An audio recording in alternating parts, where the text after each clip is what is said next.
L'armée arabe syrienne poursuit ses missions dans le rétablissement de la sécurité et de la stabilité et la liquidation des terroristes. Les Égyptiens appuient la guerre contre le terrorisme assassiné et la décision des autorités judiciaires de confisquer les fonds de nombre de dirigeants des frères musulmans. Les institutions palestiniennes sonnent l'alerte vis-à-vis de la mise en œuvre d'un plan israélien colonial dans la vieille ville de Jérusalem.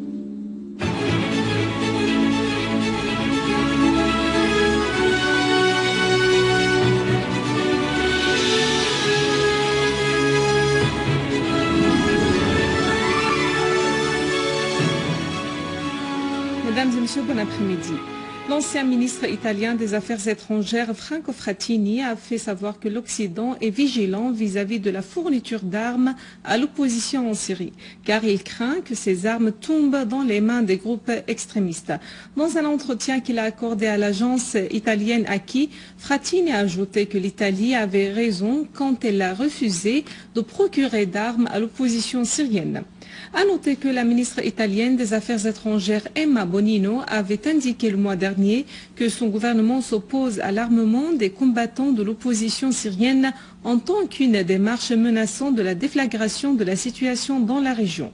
Elle a affirmé que le gouvernement italien voit qu'il n'y a pas d'alternative au règlement pacifique de la crise en Syrie. Des terroristes ont pris pour cible dans la matinée le quartier préfabriqué de Barzeh à Damas. Une source au commandement de la police a précisé qu'un obus de mortier a été tiré contre un minibus transportant les fonctionnaires du centre des recherches scientifiques de Barzeh. 6 des passagers du minibus ont été tués sur le coup et 19 autres ont été blessés et transportés à l'hôpital. La même source a ajouté que l'attaque terroriste a causé d'importants dégâts matériels dans le voisinage.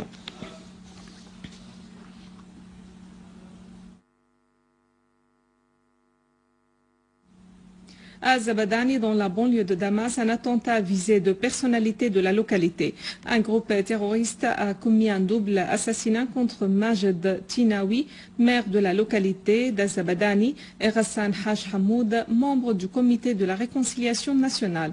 Les deux responsables ont été tués sur le coup à leur sortie d'une réunion du comité dans le secteur d'Azabadani.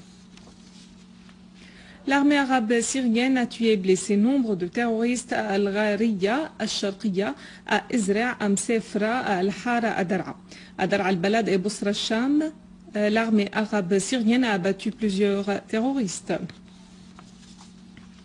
Un nombre d'ouvriers ont été blessés par la chute de roquettes tirées par des terroristes sur la raffinerie de Homs, le complexe résidentiel des ouvriers et la compagnie générale de raffinage.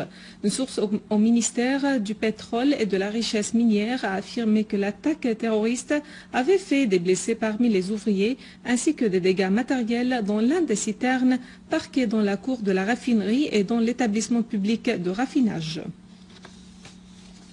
À Homs, des unités de l'armée arabe syrienne ont visé des repères de terroristes à Al-Qussour, à Al-Qarabis, dans les fermes d'Al-Ghouta, à Jourat al-Shayyah, à Bab Houd, à Warsha et à Wadi Sayeh, tuant et blessant nombre de terroristes.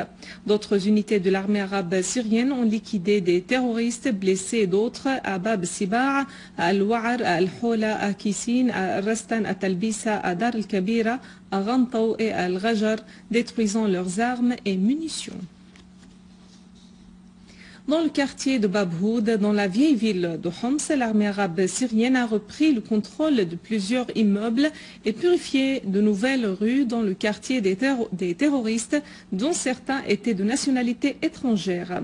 Les terroristes se positionnaient dans les maisons et les immeubles et dressaient des barricades pour tirer sur les piétons et les soldats de l'armée arabe syrienne. Mais la défaite des hommes armés à Al-Khalidiyya avait un grand impact sur le moral de ces terroristes à Bab Houd. C'est pourquoi ils avaient tenté de prendre la fuite via les tunnels en abandonnant leurs armes et munitions. En dépit de la dureté du combat dans ce quartier, l'armée arabe syrienne progresse pour rétablir la sécurité et la stabilité dans les différents quartiers dans la vieille ville de Homs.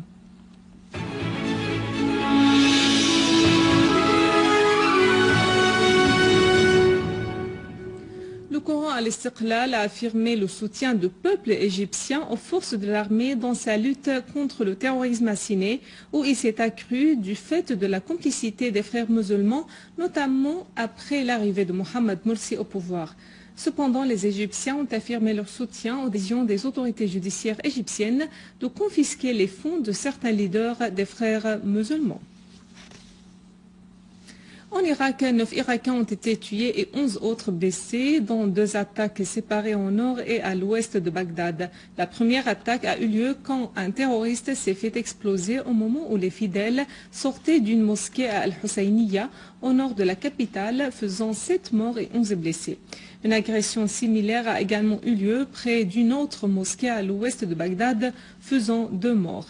Le groupe terroriste l'État islamique en Irak et dans le pays du Levant, appartenant à Al-Qaïda, avait annoncé la responsabilité d'une série d'explosions aux voitures piégées qui a frappé lundi dernier le pays et ayant fait au moins 60 morts et plus de 200 blessés.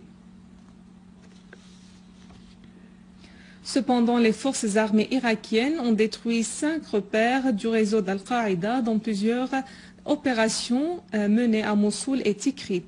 10 terroristes ont été tués et 26 autres ont été arrêtés dans ces opérations de l'armée irakienne. L'armée irakienne a également fait exploser 3 voitures piégées et mis la main sur 2 voitures chargées d'armes. De même, 5 entrepôts d'armes contenant des dizaines de charges explosives, des roquettes, des revolvers, des fusils et des munitions ont été saisis.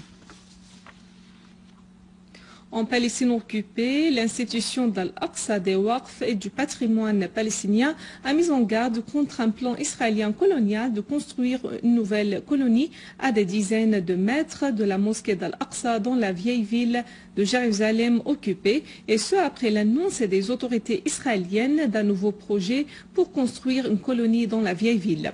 L'institution d'Al-Aqsa a déclaré dans un communiqué que ce projet visait à la judaïsation de Jérusalem et de la périphérie de la mosquée d'Al-Aqsa, à oblitérer les monuments arabes et islamiques et à occulter l'identité de la civilisation islamique d'Al-Quds. Sur le terrain, les forces de l'occupation israélienne ont pris d'assaut des localités en Cisjordanie et ont arrêté 6 Palestiniens, alors que des colons ont lancé des pierres sur des ouvriers palestiniens au sud de Naplouse. Mesdames et messieurs, c'est la fin de notre édition. Pour la revoir, visitez notre site web syrienonline.sy. Merci à vous, merci à toute l'équipe de rédaction et de technique. Au revoir.